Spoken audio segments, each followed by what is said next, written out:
Perfect.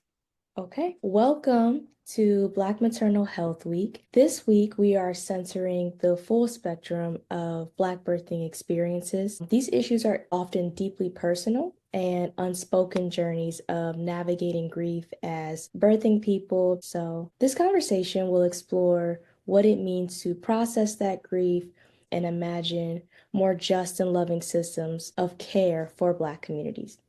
My name is Katarina Smiley, and I'm a community organizer for New Voices for Reproductive Justice. And I'm here today with Danielle Nicole, who is the founder of Tiny Hearts Remembered. Danielle, thank you so much for being here today to have this very much needed conversation. Can you tell us a little bit more about Tiny Hearts Remembered? Yes, and thank you so much for having me. Yes, my name is Danielle Nicole. I am the founder of Tiny Hearts Remembered, Inc., nonprofit organization located here in Toledo, Ohio. I started Tiny Hearts back in 2021 due to my own pregnancy loss experience in 2016. So our mission is to decrease the negative impact of pregnancy and infant loss through support programs, education advocacy, with a special focus on minority communities. So with that, we do offer virtual support groups. So that means anyone in the world, they are able to register and sign up for our monthly support groups. We offer care packages, not just locally, but we have the opportunity to ship out of state and even out of the country. Locally, we do have what we call tiny heart bonding events. So that's where we get together with our moms and have paint and sips, vision board parties, different types of bonding events for us to come together. We also offer the opportunity locally for in-person counseling sessions with a local counseling center here that we were able to partner with. We have what we call Tiny Hearts Give, which we will be launching soon, which is our financial program. So if an individual has leftover bills from their pregnancy loss or infant loss, they are able to apply for our program to kind of help with that burden. And then we have Tiny Heart Share, where it's similar to this. I interview other angel moms and also moms who have gone on to have healthy pregnancies after their pregnancy loss, or who have dealt with infertility, business owners that are in the field of maternal health as well, to just be able to provide their services and also share their stories. And then we do focus obviously on grief, but we also focus on maternal health, infant health as well. So right now we have different education sessions surrounding breastfeeding, and then we also have education sessions surrounding safe sleep as well. So we're kind of a one-stop shop. So regardless of if you had a loss, if you are currently pregnant, if you're trying to get pregnant, Tiny Hearts is a space for you to be able to go through whatever part of your journey that you are on. Thank you for that introduction to your work, and thank you so much for doing that work. We know that that's heavy and it's often comes with a lot of unspoken needs, and that there are certainly things that can be improved system-wide overall to help Black birthing people to have a better experience regarding their pregnancy journey. Okay, and with that, we're going to get into our first question. So, miscarriage is treated often just as a medical event, but for many, it also is very emotional and spiritual as well. How can we better hold space for the full experience of miscarriage in the Black community? Yeah, so I think that is a great question, just because in Black communities, we don't always get the space or the support or even the resources to the full capacity to be able to grieve. So I would say first, normalize the conversation. So breaking that silence. When I experienced my loss, I didn't tell individuals at first. I decided to make that announcement because I was raising funds for the March of Dimes walk here in Toledo. So this was months later after I experienced my loss. And then when I shared my story online, that's when everybody came out of nowhere, family, friends, people I went to high school and middle school with were reaching out to me, letting me know that they also experienced that as well. So I think being able to normalize the conversation of miscarriage and breaking that silence surrounding pregnancy loss will be a great way to better hold space for individuals. And then also acknowledging the grief and not minimizing it. So not saying, oh, well, that just happens a lot, or oh, that's common in the Black community. You lost a child, you lost a pregnancy. So with that, you should be able to grieve the way that you want to grieve and need to grieve because there's no timeline. And then that ties into just being culturally rooted. So it's okay to have and create the support groups and peer groups that are led by Black doulas, Black therapists, Black spiritual leaders, Black doctors. It is okay to do that. We want individuals that look like us to help us sometimes because they more than likely they will understand where we are coming from. And then also being able to tap into the prayer and the ancestor remembrance and storytellings as well that some individuals also need in regards to that culturally rooted support. And then also just mental health access. So I do feel as though individuals in the healthcare space, mental health care, social work area should increase the Black therapists and Black grief counselors as well, but being trained in perinatal loss. So it's a little bit different than just a normal counseling. Like it's certain conversations and certain approach to take in regards to perinatal loss. I mean, I can just share, I do have my master's in social work and I want to be a perinatal social worker to some capacity. So with that, I'm in Toledo. I was researching for jobs, no jobs. Came across a video from a perinatal loss social worker here in Toledo. And I basically asked her, how did she become a perinatal loss social worker or a perinatal social worker? And she said that that position was actually created specifically for her. So sometimes we do, especially as Black individuals, whether we are advocacy leaders, mental health specialists, doulas, therapists, counselors, sometimes we do have to take that leap of faith and do what we need to do to get our foot in the door or create that space so that we can offer this to the individuals that we want to serve. And then also offering those low cost or free therapy sessions through partnerships. So with Tiny Hearts, I'm definitely grateful to be able to have a partnership with another organization that thinks that is important. And then it ties into obviously the education and empowerment surrounding that as well, because that is something that we lack.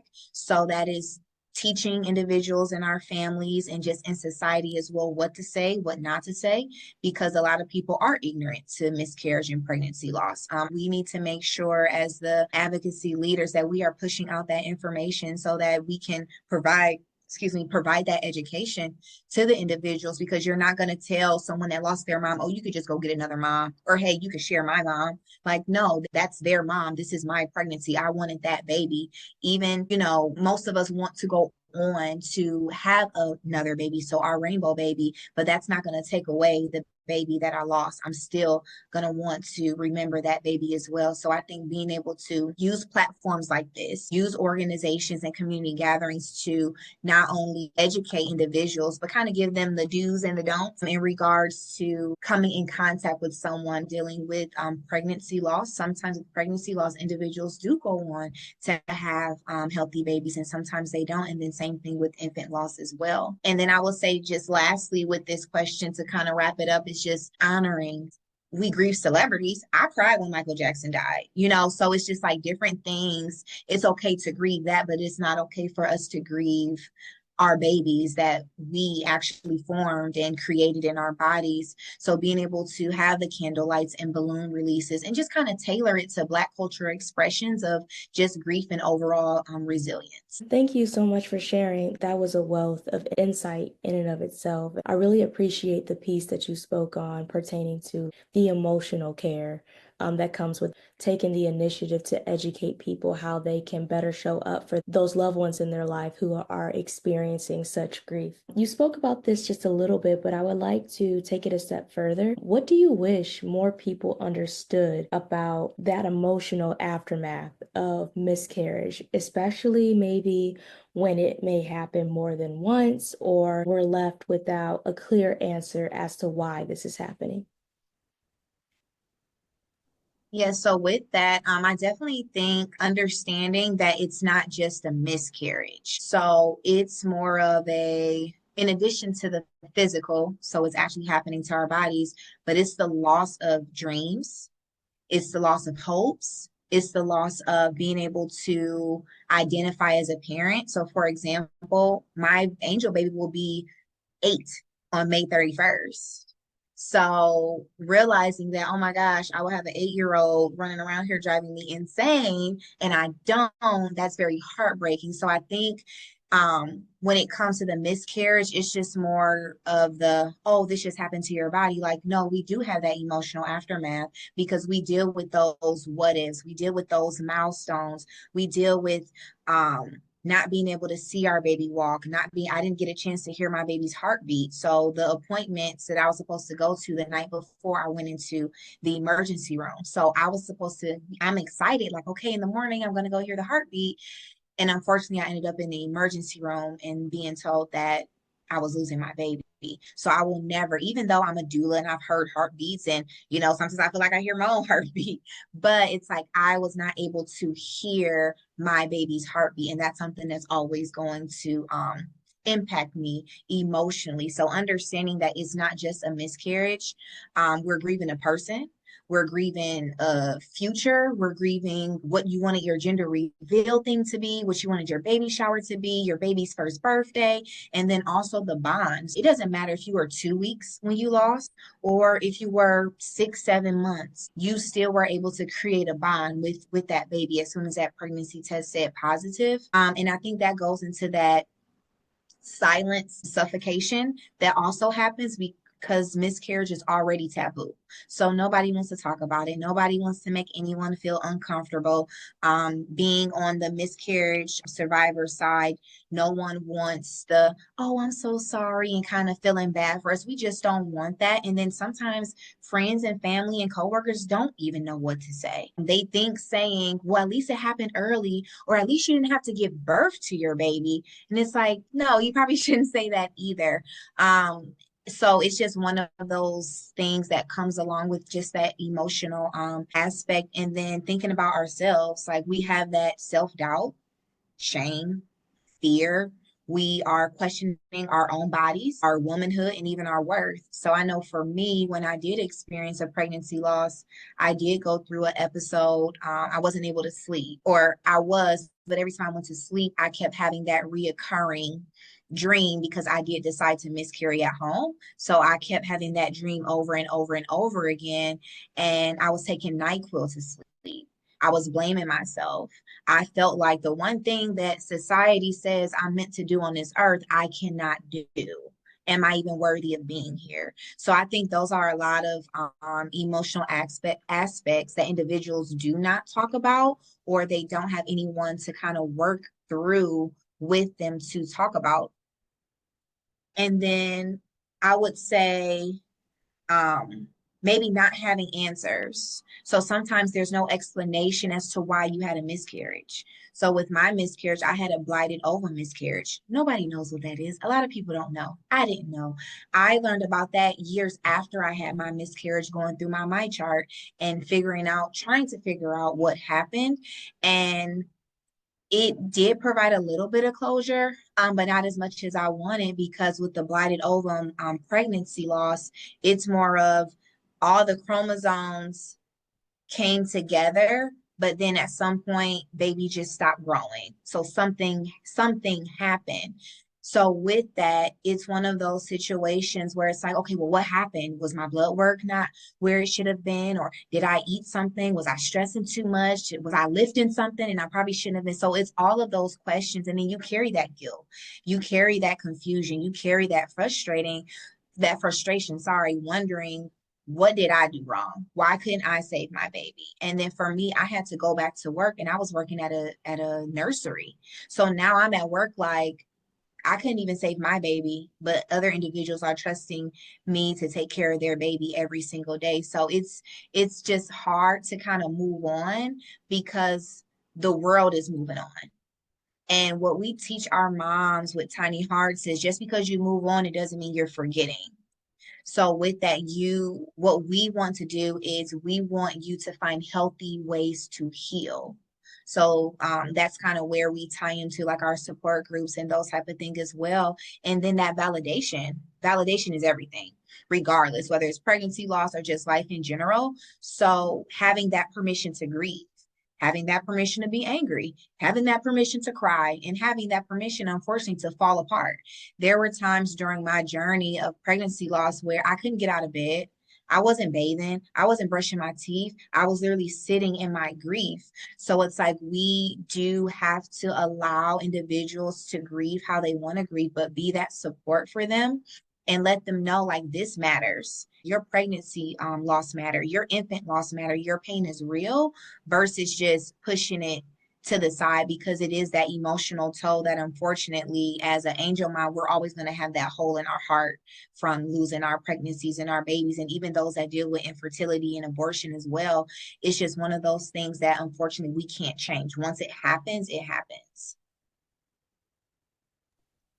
First, I want to just say thank you for just sharing so much of your own personal experience. I know that um, it's not easy, and I really do appreciate you being vulnerable during this conversation and sharing some of your experiences as well. You mentioned something towards the end that I kind of want to pivot on as well for this conversation because I think another unspoken layer of this pertains to abortion, right? And grief after an abortion, whether that abortion is spontaneous or chosen, it can carry layers of stigma and shame, especially in communities where judgment is common. And so I guess my question to you is how can we begin to unpack and release that lingering shame that may resurface in order to create more compassionate and non-judgmental spacing. I'm sorry, non.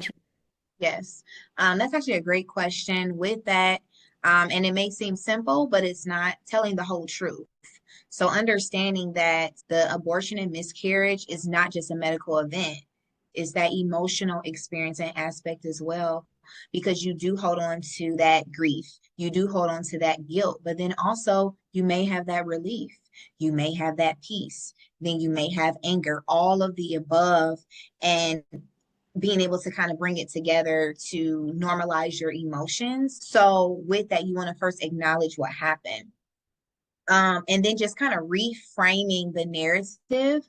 So, not just saying, like, what's wrong with me?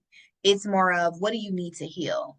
We do have individuals, I've received phone calls personally where they have decided to have an abortion, but they don't know what happens next. What can I do next? They feel guilty. They don't have anybody to talk to. So just letting them know that you made the best decision with what you knew at the time. Same thing like our parents. All of our parents were not perfect, but they did what they could with what they had. So being able to give them the space that they need, and they do deserve to also grieve regardless of how it happened or why they decided to have that abortion, because it is still a loss, and they can still acknowledge the day that they had the abortion or maybe their due date. They can journal, they can light candles, they can still have their grief validated without people justifying, well, why do you feel like that? And you made that decision, you did it yourself, but you don't know their reason why. So I think that's kind of one of those things, like you were stating with the question, everybody being judgmental. We want it to be judgment free because you never know anybody's situations. And then that's when that trauma informed care comes into place, whether it's Black doulas, Black faith leaders, Black doctors to some capacity, to be able to provide that compassion to the individuals. Because I do think it's very difficult to even feel like you deserve to grieve or you deserve to feel supported when you made this decision to have an abortion. I think regardless, pregnancy loss, infant loss, pregnancy, miscarriage, abortion, infertility, all of us need to have our own special group so we're allowed to grieve and we're allowed to feel like our feelings are validated regardless of what decisions were made or what our bodies went through on their own. Yeah, thank you for sharing that. And I think that that speaks to like reproductive justice, right? It's that Mhm. option to, have a child or to not have a child and to, raise the children you choose to have in the way that you choose to have them in healthy, safe, sustainable environments. And I think that At the root of all that, it boils down to choice. Also, we can still hold space to process afterwards. I know we kind of talked about the communal level, the interpersonal level of pregnancy loss and miscarriage. So, my next question is, what are some of the system changes that are needed in healthcare to ensure that there's that compassionate, affirming care for those navigating pregnancy loss? So I definitely think that's a vital question, especially being someone that did experience a loss, because too many of us do walk away from pregnancy loss, not just grieving, but traumatized. And sometimes people are like, well, what do you mean traumatized? So with my story, it was even though my doctor and nurse came into the room with tears in their eyes, letting me know that yes, I was losing the baby, then it was just like, okay, well, what do you want to do? Do you want to have a DNC or do you want to miscarry at home? I decided to miscarry at home. Didn't have much time to decide on what I wanted to do, but I knew I didn't want to have an actual procedure. So I did decide to miscarry at home. And it was just like, okay, well, just let us know when you pass the baby. It was nothing. It was nothing. It was not, well, before you go, before you decide to miscarry at home, let's connect you to a social worker or let's connect you to a support group. It was not that. So I think with the system changes in healthcare, centering the person, not just the procedure. Don't just put me back here to do the DNC or decide to just send me home and have allow my body to let this happen naturally at home with miscarrying at home, but it's more of acknowledging that emotional aspect and the spiritual aspect as well, and training the providers to not just shoo us away or be so quick to just make a decision. So having them say, like, I'm sorry you're going through this. Would you like to talk through what happens next? I didn't know what was going to happen next with miscarrying at home. And then I also didn't know what was going to happen after miscarrying as well. So it was more of, okay, well, when you miscarry, let us know, and then we'll set up a time so you can come every week to get blood work done. So then we want to make sure your ACG levels are back down to zero, because if they're not, that means you might have an infection, and then we will have to do a DNC. So even with my last blood work visit, I didn't even get a call to say anything, everything was back to normal. So they didn't even provide me the aftercare to the aftercare that I needed with not only miscarrying, but then the aftermath as well. So being able to, I think with the provider, sorry, this is a good question. It's kind of got me. Like the OBs, the ER staff, nurses, I definitely think that they should be trained in trauma informed care, implicit bias, cultural support, all of that, because I think it's like, well, it was early, or having a lot of difficulty with validating a grief and just being kind of submissive because it's okay, on to the next client versus that person, like I shared briefly before, centering that person, not just a procedure, to give them exactly what they need, because every person is different and they need different things. They need the education. I didn't know what to expect with miscarrying at home. I wasn't educated on even a DNC. Maybe I should have did a DNC versus miscarrying at home. I wasn't even provided on, well, if you take the DNC route, expect A, B, and C. If you take the miscarriage route, expect A, B, and C. I didn't get that. It was, do you want a DNC, or the other option is to miscarry at home. So I'm just like, I don't really like procedures. I don't like to take medicine either. So I don't know. I'm just let my body do what it's naturally supposed to do because I'm losing the baby anyway. So I think being able to offer um, counseling and mental health referrals post loss care is definitely important, because it doesn't happen. A lot of people don't offer that. It's literally you miscarry and then you are on Facebook in all of these loss groups trying to figure out, hey, I'm still bleeding, or hey, did anybody experience this after they miscarried? So it's kind of like we're trying to teach each other when we all have insurance and we're paying these providers to take care of us and educate us and give us the resources and the support that we need. And it's not happening. So I definitely think expanding access to mental health support as well. So having those lists of therapists, Black doulas, Black grief workers. So then if someone does experience a loss or when, because we know unfortunately it is going to happen, when someone experiences a loss, it's As the doctor, I'm doing my due diligence by educating you on your options. But hey, let's send you down the hall to our social worker, or let's send you to an area with our nurse to kind of work through some questions with you, kind of see where your thoughts are so we can ensure that you are making the best decision and that you're comfortable with the decision, not being in the hot seat and you're telling me right now, I need to make a decision right now. I don't know because I didn't even know that I was losing my child. So I definitely think being able to have that support and then having that list of healthcare providers, I'm sorry, mental health providers to kind of follow up with in regards to that emotional aspect as well. And then something simple, following up. I did not get a follow up after, like I said, I didn't get a follow up after my last blood work appointment.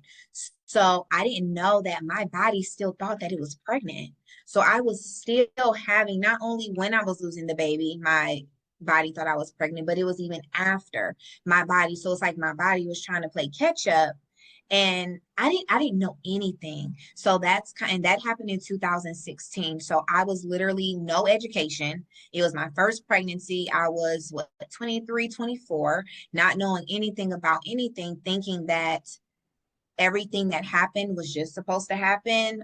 The support I got, that was the support I deserved.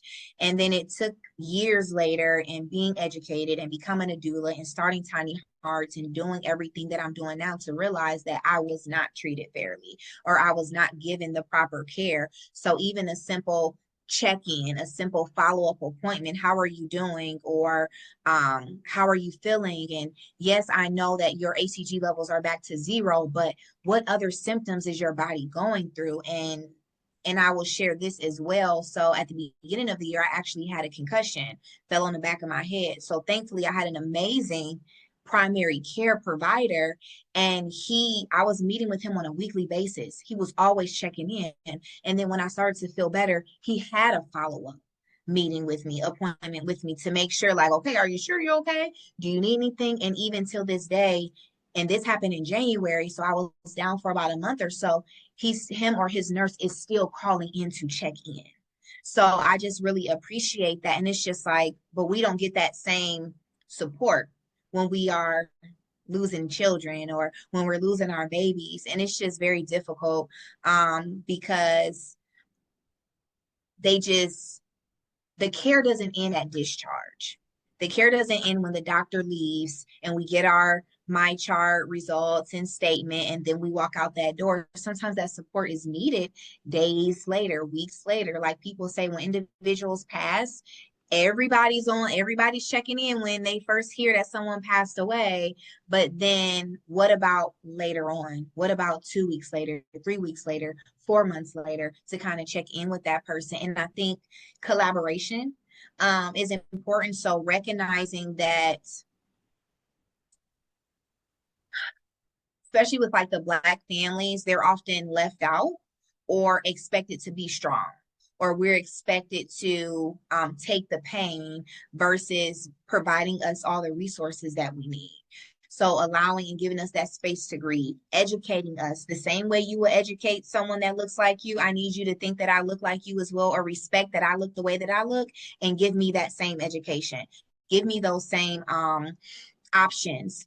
Give me the same resources as well. Don't minimize my pain. And then it also just ties into just honoring all types of loss. So there's multiple types of pregnancy loss, from chemical pregnancy, blighted ovum pregnancy, just so many, ectopic pregnancy, but then also miscarriage and stillbirth. And then we have abortion.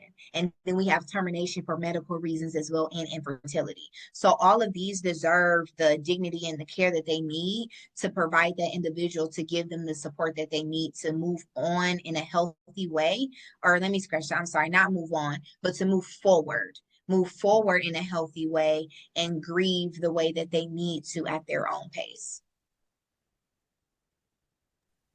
I think the word that keeps standing out is just that aftercare piece and just checking in on somebody. I think it's ridiculous that it was, a discharge and then there was nothing, like that silence, that not knowing. Nobody likes uncertainty, especially when it comes to a serious situation such as this. So, yeah, I can't thank you enough for just shedding light on these types of experiences and where there is room for our healthcare system to simply do better by people who are having these traumatic experiences pertaining to pregnancy loss as well. So thank you again. This next question, you kind of already touched on it earlier, but when it comes to again that loss for families, Black families and communities, what does that community care piece look like when words feel insufficient? So with that, I think sometimes it's very difficult, especially in Black families. Um, no one wants to talk about someone in the family having an abortion.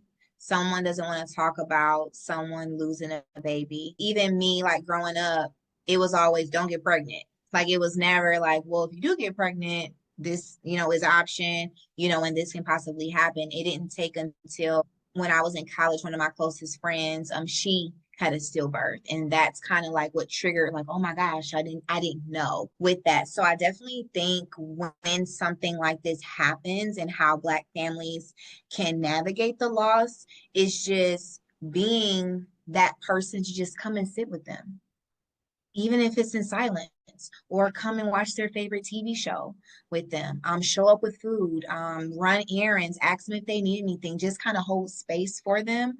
Don't try to fix it because you can't.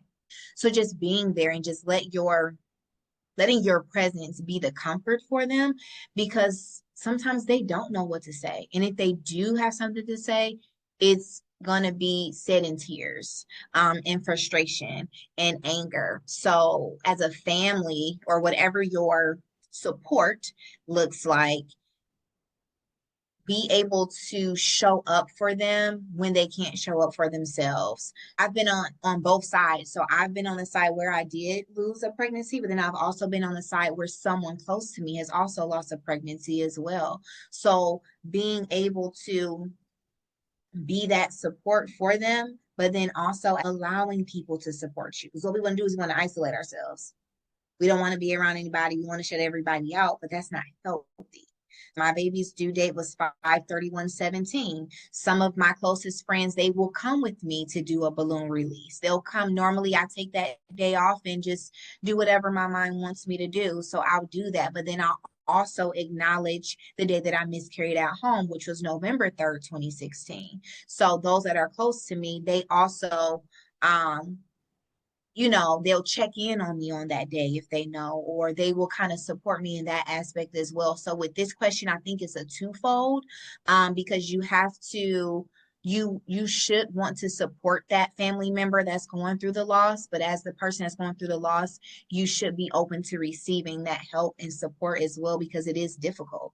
So definitely bringing meals, coming over to clean, and then I think what a lot of individuals don't talk about is when you are going through grief and a pregnancy loss or infant loss and you already have children, you still have to show up for those kids that's here. But how can you show up and still support the child that's no longer here? So if you have individuals that's in your life, let them offer to help pick up the kids for the next 2 weeks while you deal with kind of getting your body back together or mentally getting yourself together. And then just understanding that you are not alone, and letting your family members let you know that you're not alone, even though they may not have experienced that. Them just being there, their presence just being there will definitely provide that comfort, that comforting space as well. And then encouraging as family to go to those support groups. I think sometimes people hear support group and they're just like, oh my gosh, we're just crying all day. So I know some organizations are getting away from saying support, and it's more of healing circles and those type of things as well, because sometimes you are angry. Sometimes you are numb, you're not always just crying. So just being able to um, allow your family to kind of go through those emotions with you as well. And then just like we stated with the last question, just keep checking in with them, because it's going to hit them. Like it's in real time, it hits them. But as time goes on, because you're going to say, like, my baby's going to be 8. So it's just like, oh my gosh, like I feel like I would have done A, B, and C by now with my baby, and my baby's turning 8 and these type of things and getting ready for this grade. So it's like that's kind of when they really truly also need that constant support as well, and understanding that your grief isn't forgotten. With Tiny Hearts locally, we get a lot of referrals word of mouth. So when moms are calling and I ask them, how did they hear about us, or when they fill out the form, a lot of them will say that, oh, this organization referred me, or oh, my mom met you at this event at the school. So I love that because it's like, thank you. That's what you're supposed to do when you know someone is going through grief or whatever they are going with, and you have a resource that can help them. That will definitely benefit them and help them with their grieving journey.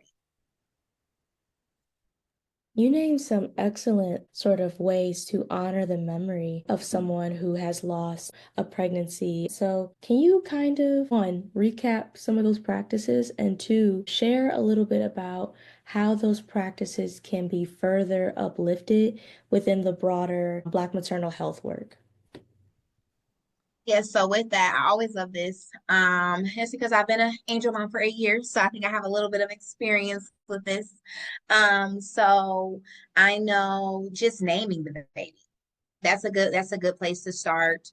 Even if no one knew the baby's name, even if you were 4 weeks, I was almost 9 weeks. So I had the pregnancy app, and it lets you know different fruit and different foods and just different things that, oh, your baby is the size of this, your baby is the size of that. And I want to say, I think my baby, I passed the blueberry stage, but then it was, I think, like raspberry or something next. I don't like raspberries. So I stuck with blueberry, and that just kind of stuck with me. So that's something that I decided to name my baby. And that's something that my closest friends, so sometimes they'll just text me and say, hey, I know you're probably thinking about blueberry, and they're sending a little blueberry emoji, or the blueberry memes and those type of things. So I would definitely say number one, start naming your baby. You will have a feeling of relief, because sometimes you're like, well, I don't know if it was a boy or a girl. So if you wanted a girl, pick the girl name that you are going to name. If you wanted a boy, then you can do that as well. Creating memory boxes. So, unfortunately, sometimes women will have ultrasounds left over, baby blankets, gifts. I know some individuals, unfortunately, and it's heartbreaking, will already have the room decorated. So, with that, what you can do is kind of minimize, because you don't want to leave the room up forever just because of mental reasons. So maybe condense that into a little keepsake box that you place in your room or in your living room, something that you can see. I know for me, I have a tattoo on my arm with you can see it's upside down, probably can't see it. It's the ribbon with the heart and then the date. So that's something that kind of, my baby's always with me. Um, at the March of Dimes walk that I did in 2017, they actually had a poster with my baby's name on it. So that is hanging up in my living room. So as soon as I walk in the door every day, it's right there hanging up. And I always acknowledge. Um, I always get the Mother's Day cards, birthday cards around that time, lighting candles. So I have a candle specifically for blueberry that I light. And then jewelry. So jewelry has helped me. So I have a ring in honor of my baby. Well, I have two rings. My mom got me one because my baby was a May baby. So the stone was emerald, so I have that, and then I have another one with the footprint. So if you're into jewelry, that's something, and your baby will always be with you. I have a few necklaces. I have a necklace with a blueberry on it, in gold and silver, so I can always wear that as well. um Recognizing due dates, birthdays, day of passing, balloon releases, spiritual offerings. So those are just some of the different ways that you can kind of memorialize your baby, whether, and then also journaling and writing letters. But then when it comes to more of a community, getting the community involved, you can host walks. So with Tiny Hearts here, we actually collaborate with the NICU department at Toledo Hospital, and we put on it's called Walk of Remembrance. So with that, we have a ceremony. We do walk through the garden or wherever the location is. We take a little stroll. And then every family has an opportunity to submit their baby's name and due date into the program. So it's also in the program as well. And then each mom receives a gift. So sometimes it's a plant. Sometimes it's a necklace. It's just different things that we get, and they call our baby's name, and we just walk up in front of everybody and just take it. And we do a community, I would say like a community project. So I believe it was last year or the year before we did sand. So with sand, or it was 2 years ago, we did sand. So that means when you came up to get your gift after your baby's name was read, you would pick either if you wanted pink, blue, or purple, and you would just scoop it and then you would put it in the jar. So then everyone whose baby's name was called at the end of the event, you can kind of see what we made in the jar. And then last year, we had a tree. So when your baby's name was called, you were able to hang things on the tree as well. So then you're able to see like all of the baby's messages and those type of things. So I definitely think it's a lot that you can do in the community. You can do memorial walls with photos and babies' names. And then you can always do just a moment of silence. And then also just partnering with organizations, so those doulas and grief workers in churches, to kind of hold brunches. So there's an organization, or it's a church rather, here in Toledo, and they do a bereaved Mother's Day brunch in May. So that kind of brings the mothers together. As far as Tiny Hearts, we do the walk, and then we also do a sip and paint. So we do the emotional one, but then we also try to do something fun to acknowledge and bring everyone together as well. So I think when it comes to also integrating into that maternal health advocacy, understanding the stories of loss is included in the maternal health data. I'm in another organization where we actually receive reports from the state of Ohio. So being able to kind of stay up to date as well, if that is something that you're interested in, into understanding what's going on in maternal health, because it's a lot of, and I'm sure you know, I'm being in this field as well. It's a lot going on. It's a lot that we don't know, and being able to stay up to date and be able to advocate and push for policy. So push for those grief support funding services, push for those being able to protect bereaved parents from job loss, because that's something you don't think about either. So being able to do that, and then also being respectful to loss care, and kind of like what we were talking about earlier, training those providers in trauma informed care, receiving the proper follow up care as well. And then just obviously that ongoing support. So making sure that you are supporting them if they do go on to have rainbow babies, being able to be there for them and support them, but then also providing that grief to the siblings, the grandparents, and the father, or the partner in that situation, is also having the ability and the opportunity to also process their grief as well. Thank you for sharing those practices. I love that you and your organization partner with other folks and orgs in the area to make sure that people have a place to go, people have a place and an opportunity to build community, and to not, again, not go through these things alone. My last question to kind of close this conversation is, we've discussed throughout, our time together that grief is often linear and deeply personal. What have you found to be the most meaningful ways to process loss? And how can we, again, begin to normalize these sort of healing journeys in Black communities? I would say the number one is giving yourself permission to grieve fully. I think, especially in the Black communities and being Black women, we have the expectation of just being so strong, like I mentioned earlier, and just moving through it, getting through it. Oh, I got it. And it's like, no, cry, feel numb. But then in the next breath, it's okay to laugh. It's okay to enjoy life. But then it's okay after you just have fun with your friends that you're going to be crying again. It's all normal. So I know sometimes mamas will feel guilty for having a good day after they lost. And it's like, it's normal. Grief doesn't have a timeline. So you have the right to grieve however you want because you don't have to bounce back and be whole. So everyone on earth has experienced loss. Not just pregnancy loss, but just loss in general. You've lost someone close to you. And I don't think anyone can say that they are the same person that they were before they lost that person. Everyone's different after that loss. So understanding that, like, I'm not the Danielle that I was prior to my pregnancy loss is not the Danielle that I am today.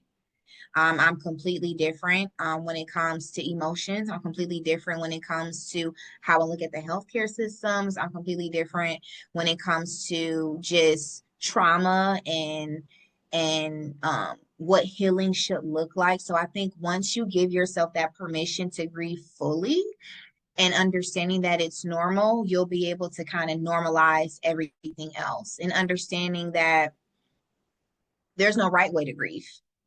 There's no right or wrong way. You're human. You are not too emotional. So just because you cry every day about your loss, it doesn't mean that you're just super emotional. You're grieving a loss, and it's okay. It's okay for you to grieve that loss. And I just think sometimes it's more of the expectations that society puts on us where we feel as though that we have to push through the grief when it doesn't have a timeline. You don't have to push through it. But normalizing that by incorporating the community healing circles, so the faith-based services, grief retreats, those type of things specifically for Black families will be beneficial.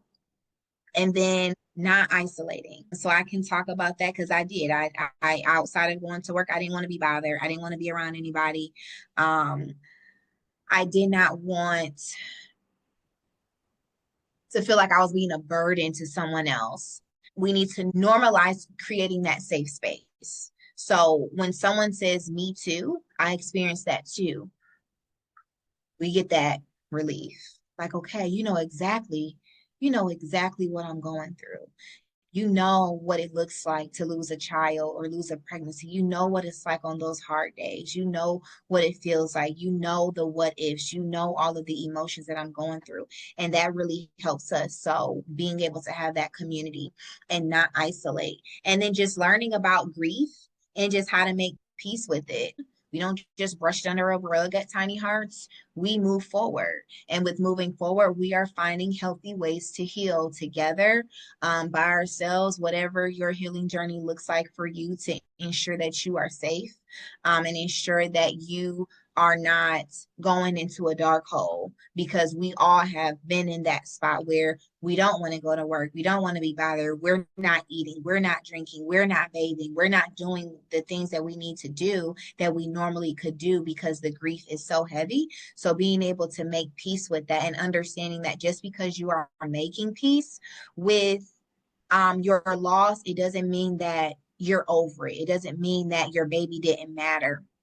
So we want to make sure that with Black communities, when it's possible, to allow grief to take up space without shame. We shouldn't have to feel shameful. We don't have to be strong all the time. This is my journey. This is my healing journey, and I am choosing to heal at my own pace and understanding that you are still whole as a person. Thank you so much for again just uplifting some of the ways we can just better show up for ourselves and better show up for each other. I know that I've taken so much away from this conversation and just having more insight on how to facilitate spaces of communal care, keeping in mind that everybody has a wide range of experiences when it comes to loss and just being more cognizant of, how I should be navigating in this space to make sure that it's full of compassion, Mhm. and full of understanding, even if that's not my own experience. I can understand that I don't understand everything, but I can try to do my best to be there for you, to be that support, and to be just that trusted person as you navigate this journey. So I thank you so much for your time. I'm looking forward to continuing to have conversations like these. And again, I just appreciate you shedding a light on an area that may not always be at the center of Black Maternal Health Week, but hopefully that'll change in the future. So thank you again. Thank you for having me. Absolutely.